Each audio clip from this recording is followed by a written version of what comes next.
Hi guys, welcome to another friendship bracelet making tutorial. Today we are doing a friendship bracelet called the zipper. Again, you'll just want two colors. Today I've got like a coral and turquoise. You're going to keep two strands being about 26 inches. So one of each color being 26 inches, and then your two shorter strands, which will remain about 20 inches in the center. Mine just got a little tangled. And again, you're going to start yours off knotting all of them together, leaving about a 3-inch tail up top. So unlike last time, you're not going to move these two in the middle at all, which will make parts of life a little bit easier today. And again, you're going to want to keep one color on one side and one color on the other. So every time you do something, they'll come out back on the sides that they started. We're going to start with a coral strand, and you're just going to make a backwards P. Loop it around and under both those center strings at once. Bring it out like we did before, where it comes out and over the string it started on, and then you're just going to pull that one tight around those two strings. And then you're going to do the same thing on the opposite side. So we're going to take this turquoise one, we're going to make a P out of it as it goes over the two strings in the middle, around and through. And again, it comes out on top of its loop as it comes out. And then you just pull that tight. And then you're going to switch back.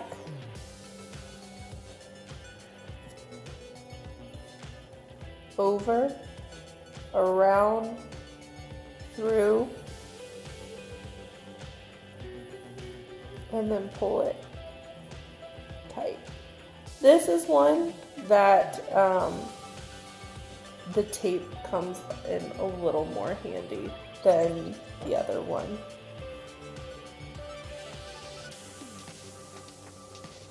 So around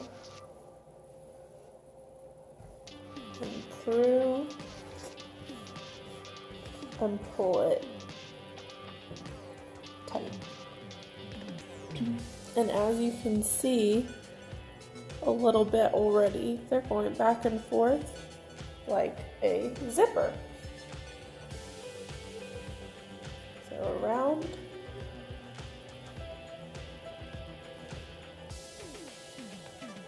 and then pull it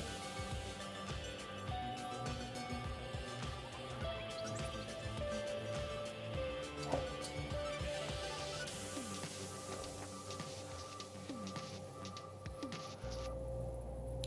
So now we can clearly really start seeing where it gets its name. It looks like a little zipper. One thing to note, the reason why it's important to make sure your two shorter strands are in the middle is because your two longer strands are the ones that are going to be using more of themselves up as they knot themselves around the two strands in the middle. Whereas the two strands aren't doing anything but getting tied on to themselves. Also, I didn't have any tape on me, but I was painting earlier and I did have this jug of water. And that's been holding this down in place for me pretty well.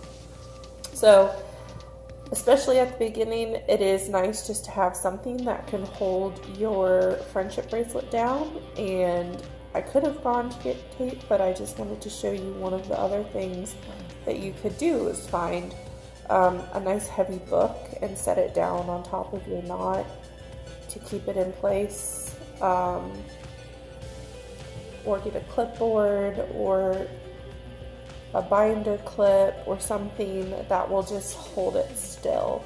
The other thing is to make sure that your bracelet doesn't twist as you knot it. So every now and then I notice that mine wants to start going one way or another because of how we knot it. And I just make sure to pull it straighten and center and kind of push down on the bracelet to flatten out those zippered edges. Otherwise they will start twisting, and that is a fun tie to do, but it's not the one we're doing today. It's going to be a slightly differing friendship bracelet. So at this point, I'm usually at a point where I might pause and pick this bracelet up later. And if that's you as well, here are a couple tips and tricks that I have for you to make sure that you keep it going in the same pattern, because without these tips and tricks, I have messed up many a pattern on my bracelets. It seems simple enough. I've got the coral on the left and the more turquoise color on the right, but 2 days from now, I could pick this up and not remember which side was on which, because that is how my brain works. So with like a piece of tape or something that I would have with it, I would write which strand I had left off on, because it's easy enough to tell. Obviously there you can see blue most recently. But it never hurts to just remind yourself. And then also which color was on which side. So I might put coral-L, meaning coral, on the left, and turquoise-R, meaning turquoise, on the right. And that always helps me now. The other thing you'll notice is the edges are kind of lifted up on the side that we're doing. If you spin it over, it's a little more curved. That will also help you see which side it should be facing when you re-put it down. So at this point, we're maybe about halfway through our bracelet. If you want to do this as an anklet, I would definitely give yourself a little bit more string to start out with. Just to make sure that it fits on the ankle, because the ankle is going to be bigger than the wrist.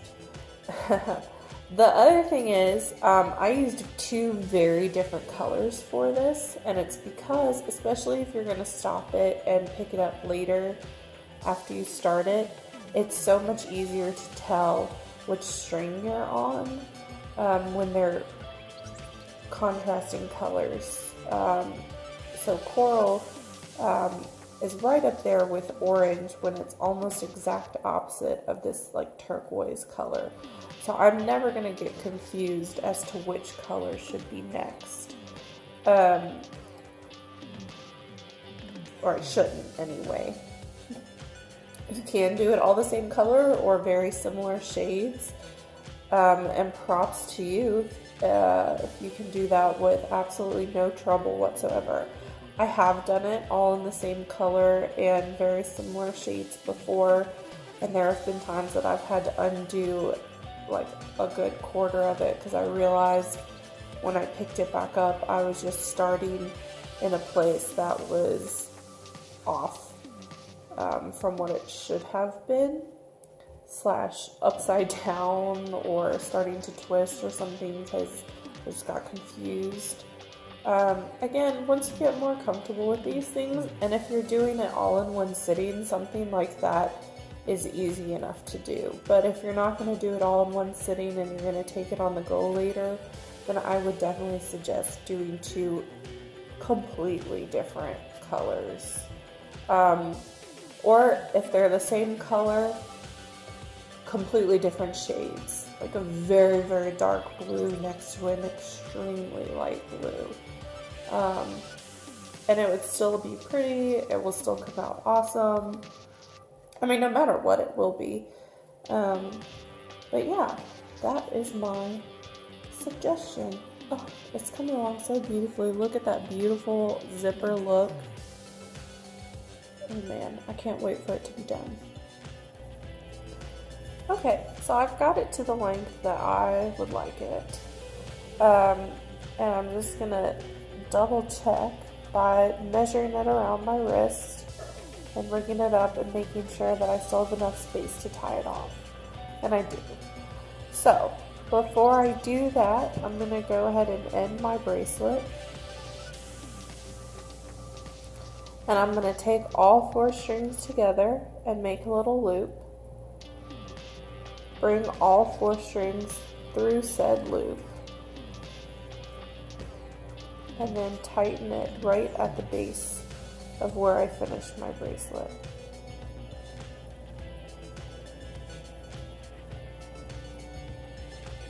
And then if you want to double knot it, you can. I do. So again, you just make a loop right around where that knot is. Bring all 4 strings through your 4-string loop, and then make sure that that second knot rests exactly on top of that first knot, making it a true double knot. And there you have it. And then you tie it off on your wrist, and it looks like a cool zipper. So thank y'all so much, and we'll see you for our next craft.